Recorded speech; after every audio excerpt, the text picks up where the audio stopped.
of a soft, gentle knock on my front door this morning was another tiny man, but this one was neatly dressed. He proudly exclaimed, "My name is Johnny, and I will be your driver this morning." As I kissed Jenny goodbye, we both looked out our front door and we were astonished by what we saw. A long, shiny, black, exquisite limousine was awaiting my entrance. Johnny quickly leaped ahead of me with a couple of quick, short strides to open the back door of the limousine for me. I initially was headed to the front door like I was yesterday with the twins. But this situation was just a little bit different.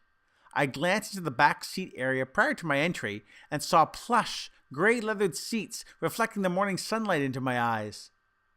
I told Johnny, "This is definitely not necessary." As Johnny stood on guard at the now open backseat door, he said, "This is my job and my pleasure, sir." What happened? In a mere span of a couple of days, I went from porn fanatic beer drinking courier twins to complete luxury?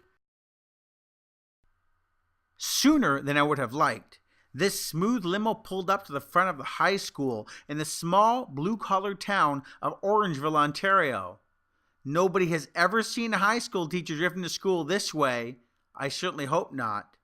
My transportation savior name was Willie, a man that I have never met but like very much. He was the owner of Buckingham Livery Service and a good friend of Norit's that gladly helped her out in this difficult situation. Willie's company offered to transport me back and forth to school as the same price for what the twins were charging. I would be driven to school by either a limousine, town car, or stretch 10-passenger limo on days when they could not provide anything else. I can't wait for that baby to pull up. I think I'll lie down on my way to work, I told myself. Maybe a little nap.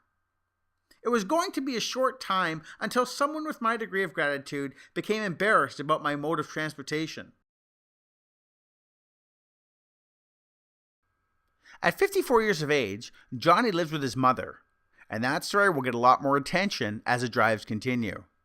He is very excited tonight about his date with a Portuguese stripper, a lady he's been lusting after for a long time. The story ended on his phrase that kept me dangling suspense.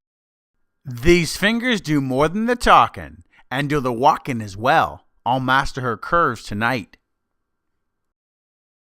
"Ciao," he said goodbye in Italian, and waved his stubby Italian fingers at me. I can't wait to hear the story tomorrow morning.